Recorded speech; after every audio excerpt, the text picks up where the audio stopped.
Shalom Bapak Ibu Saudara yang terkasih dalam Tuhan. Senang sekali pagi hari ini kami kembali menjumpai Anda dalam program Renungan Pagi. Pagi hari ini yuk kita siapkan hati kita.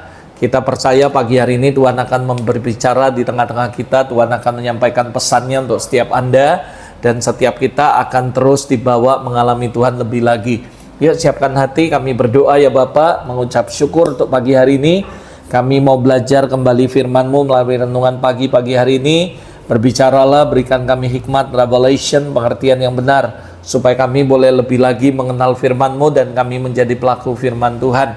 Pakai hamba-Mu dalam segala keterbatasan hamba, biar hamba bisa menyampaikan tepat seperti apa yang Kau mau. Kami semua yang mendengar, Roh Kudus dimanapun kami berada, Engkau menjamah dan Kau memberikan kami revelation, wisdom, understanding, supaya kami bisa mengerti kebenaran-Mu. Para malaikat orang kudus bekerjalah, lakukan bagian kalian, layani kami semua supaya kami boleh mengalami Kristus melalui kebenaran. Dalam nama Yesus kami berdoa. Amin. Shalom Bapak Ibu Saudara, sekali lagi pagi hari ini saya mengajak Anda untuk kita belajar kembali dalam renungan pagi, di mana kita akan belajar dari kitab Roma pasal yang kedua, ayat yang pertama sampai ayat yang ke-11. Kalau Bapak Ibu Saudara pelajari ayat ini, membacanya secara teliti, maka kita akan melihat ada judul yaitu tentang hukuman Allah atas semua orang. Nah, dalam hal ini ketika saya merenungkan ayat ini, menemukan beberapa pengajaran penting, beberapa hal yang penting yang mesti Anda dan saya perhatikan. Karena saya percaya pagi hari ini Roh Kudus mengingatkan setiap kita mengenai hukuman Allah atas semua manusia. Nah, kalau Anda baca ayat yang pertama dan yang kedua dikatakan, karena itu hai manusia, siapapun juga engkau yang menghakimi orang lain, engkau tidak bebas dari salah. Sebab dalam menghakimi orang lain, engkau menghakimi dirimu sendiri. Karena engkau yang menghakimi orang lain melakukan hal yang sama. Tetapi kita tahu bahwa hukuman Allah berlangsung secara jujur atas mereka yang berbuat demikian. Nah, hal yang pertama kalau kita perhatikan, ketika saya mempelajarinya, menyimaknya, meneliti ayat ini, maka saya menemukan hal yang penting, pengajaran yang penting yang kita bisa pelajari pagi hari ini dalam renungan pagi. Yang pertama berbicara tentang penghakiman atau mengenai hal menghakimi. Ayat 1 dan 2 mengajarkan kepada kita beberapa poin penting. Yang pertama, siapapun engkau yang menghakimi orang lain tidak akan bebas dari salah. Saudara ingat sekali lagi, kita sering mendengar bahwa penghakiman adalah milik Allah. Tuhanlah yang berhak menghakimi kita, menghakimi semua orang. Kita nggak lebih baik dari orang lain. Bahkan seringkali kita menganggap bahwa orang lain berbuat salah lalu kita menghakimi mereka. Padahal kita sendiri juga belum tentu lebih baik daripada orang yang kita hakimi, saudara. Nah, saudara, sebenarnya hal yang terpenting yang kita bisa pelajari dari renungan pagi hari ini adalah bagaimana kita diingatkan Tuhan bahwa bagaimana tentang hal penghakiman ini, bahwa kita nggak boleh sembarang menghakimi orang lain. Karena siapapun kita, kalau kita menghakimi orang lain, kita tidak bebas dari salah. Yang kedua, bahkan yang lebih parah, dalam menghakimi orang lain, engkau sendiri menghakimi diri kita. Kenapa? Karena engkau menghakimi orang lain, tapi engkau juga melakukan hal yang sama seperti apa yang dilakukan orang lain. Mungkin kita berkata bahwa orang ini hidupnya nggak benar, nggak sesuai firman.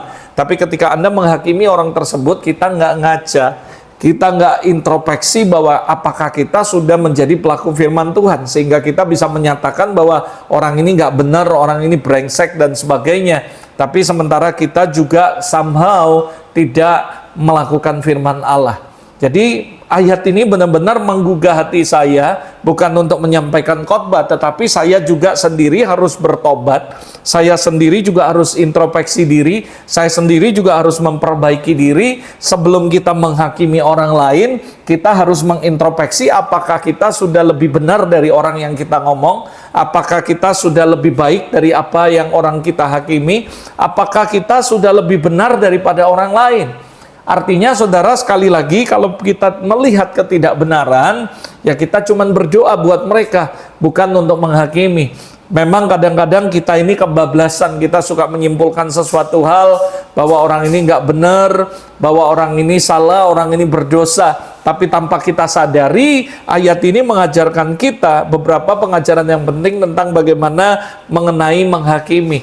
Yaitu kalau kita menghakimi orang, kita nggak lepas dari salah. Dan yang kedua, bahwa kalau kita menghakimi mereka, kadang-kadang kita juga menghakimi diri kita sendiri. Kenapa? Karena kita sendiri juga melakukan apa yang kita hakimi orang itu. Kita berkata apa tentang orang tersebut, kita sendiri melakukannya. Mungkin contoh yang konkret ketika kita bilang kepada orang, wah orang ini tidak menghormati orang tua, Anda menghakimi. Tapi sementara Anda yang menghakimi orang itu, Anda sendiri nggak punya hormat sama orang tua. Nah ini yang disebut ayat ini, ketika Anda menghakimi orang lain, Anda juga menghakimi diri sendiri. Kenapa? Karena Anda sendiri tidak melakukan apa yang Anda katakan. Nah saya berdoa supaya melalui ayat ini saudara kita sadar bahwa ayat ini berkata, dengar baik-baik, bahwa penghukuman Allah, dengar baik-baik, hukuman Allah berlangsung jujur atas mereka yang berbuat demikian.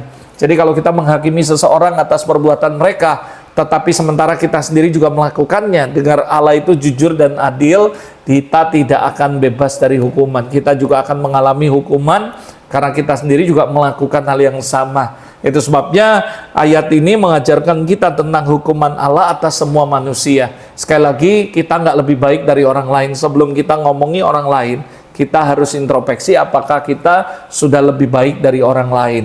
Saudara, dalam hal ini kita semua bisa salah. Kita semua pemimpin juga bisa salah. Bahkan kita pendeta pun bisa salah. Kadang-kadang kita berpikir negatif tentang seseorang, padahal belum tentu orang tersebut orangnya negatif. Kita mungkin berpikir jelek tentang kehidupan orang, tapi sementara belum tentu hidup orang itu lebih jelek daripada kita, saudara. Jadi saya menganjurkan untuk setiap Anda dalam hal menghakimi ini, kita harus bertobat sama-sama. Kita harus introspeksi supaya di kemudian hari ke depan kita nggak gampang menilai, menghakimi orang lain.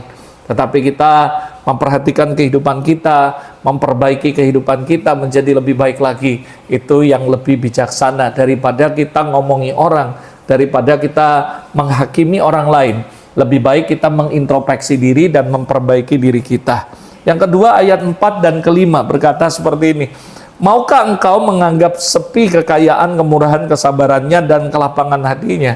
Tidakkah engkau tahu bahwa maksud kemurahan Allah ialah menuntun kau kepada pertobatan, tetapi oleh kekerasan hatimu yang tidak mau bertobat, engkau menimbun murka atas dirimu sendiri pada hari waktu mana murka dan hukuman Allah yang adil akan dinyatakan. Hal yang kedua yang kita bisa pelajari, pengajaran yang penting dari Roma pasal 2 ayat 1-11 ini adalah mengenai kemurahan Allah yang harusnya menuntun kita kepada pertobatan.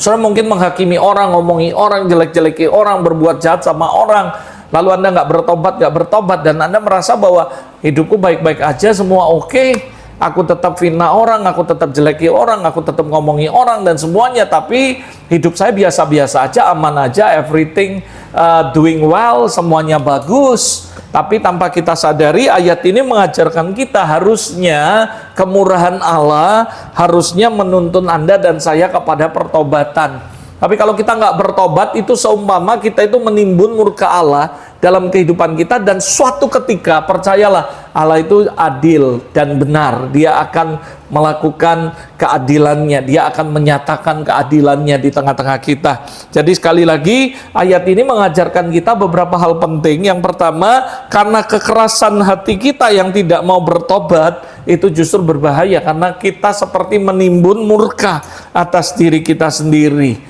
Yang kedua, ingat, Anda harus remember this, bahwa hukuman Allah yang adil pasti akan dinyatakan, saudara.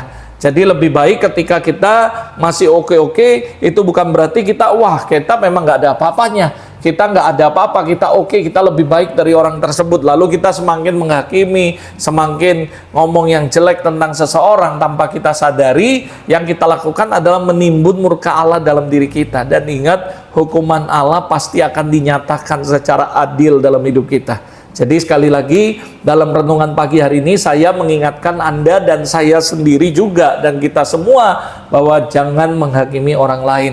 Karena penghakiman adalah milik Tuhan. Biarkan Dia yang menjadi hakim yang adil, yang lebih pantas, karena Dia adalah yang sempurna, lebih baik daripada semua kita.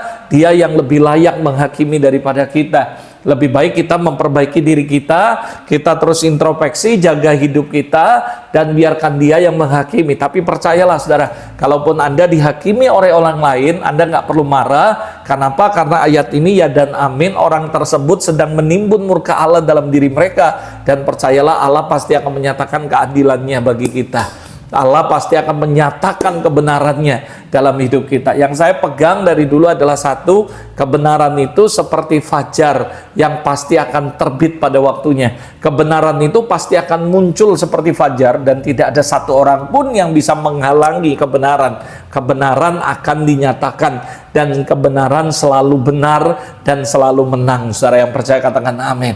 Jadi ketika kita tidak mengalami ketidakadilan, ditindas atau apapun itu, sekali lagi yang perlu Anda lakukan adalah give thanks to the Lord and serahkan semuanya, surrender to the Lord, dan percayalah Dia Allah yang adil, Dia Allah yang jujur, dan Dia pasti akan menyatakan keadilannya di tengah-tengah kita.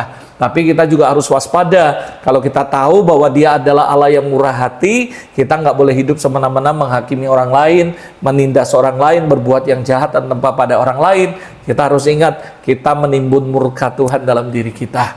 Karena kedegilan hati kita nggak bertobat, malah itu menimbun murka Allah. Tapi sebaliknya harusnya kita bertobat dan kita mengintrospeksi diri kita.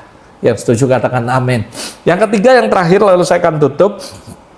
Ayat 7 dan 8 berkata seperti ini, yaitu hidup kekal kepada mereka yang dengan tekun berbuat baik, mencari kemuliaan, kehormatan, dan ketidakbinasaan. Tetapi murka geram kepada mereka yang mencari kepentingan sendiri, yang tidak taat kepada kebenaran, melainkan taat kepada kelaliman. Yang ketiga, pengajaran yang kita bisa pelajari dalam renungan pagi hari ini adalah bagaimana Tuhan pasti akan membalas setiap orang menurut perbuatannya. Di sini ada dua, hidup kekal kepada mereka yang dengan tekun berbuat baik. Kalau Anda berbuat baik, tekun berbuat baik, maka Tuhan akan membalas dengan memberikan kehidupan yang kekal dalam kehidupan kita.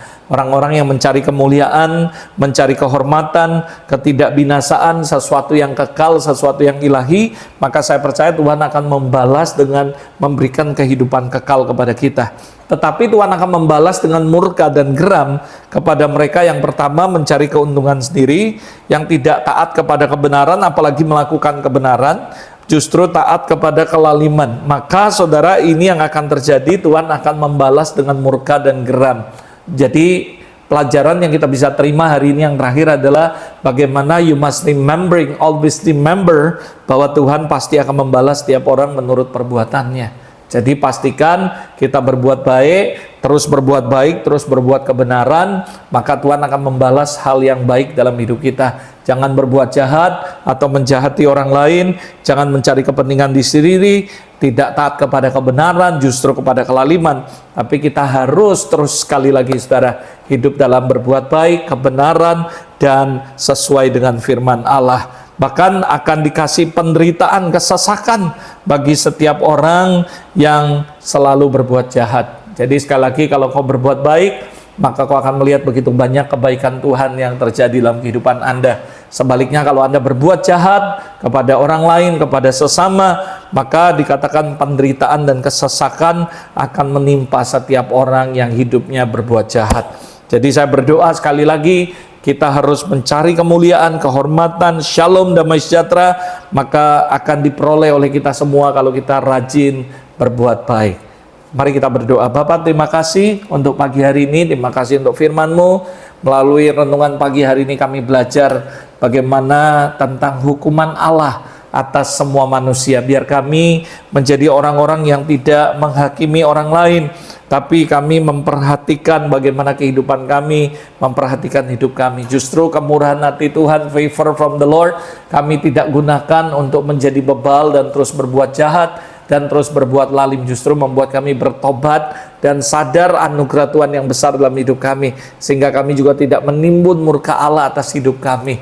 Kami berdoa, beri kami hikmat, biar kami boleh terus mengerti Tuhan apa yang harus kami lakukan dalam kehidupan kami. Dan kami juga ngerti bahwa Tuhan selalu membalas setiap orang sesuai dengan perbuatannya. Biar kami senantiasa berkomitmen untuk melakukan hal yang benar, melakukan hal yang baik, dijauhkan dari semua yang jahat, dijauhkan dari semua kelaliman. Terima kasih Tuhan, biar firman pagi hari ini menjadi rema dalam hidup kami, menjadi bekal supaya kami bisa berjalan dalam kebenaran. Thank you Lord, thank you Jesus. Aku memberkati setiap orang yang menyaksikan program ini supaya benar-benar aku percaya firman yang keluar dari mulut Allah tidak akan pernah kembali dengan sia-sia. Bahkan aku percaya iman timbul dari pendengaran akan firman-Mu. Dan kami percaya ketika ada iman, mujizat pasti terjadi. I bless all of them, their life, family, ministry, and work. In the name of Jesus, be blessed. Be blessed, be blessed, be blessed. Biar Tuhan Kau nyata dalam hidup mereka dan tuntun mereka untuk semakin mengenal Kau dan mengalami Kau. Dalam nama Yesus kami berdoa. Amin, amin. Terima kasih, Tuhan Yesus memberkati. Sekali lagi saudara, remember bahwa jangan menghakimi orang lain. Dan kita harus sadar bahwa kemurahan Tuhan bukan berarti membuat kita semakin berbuat jahat, tapi justru harus membuat kita sadar, hidup dalam kebenaran, dan terus berbuat baik. God bless you. Sampai ketemu dalam acara Renungan Pagi berikutnya.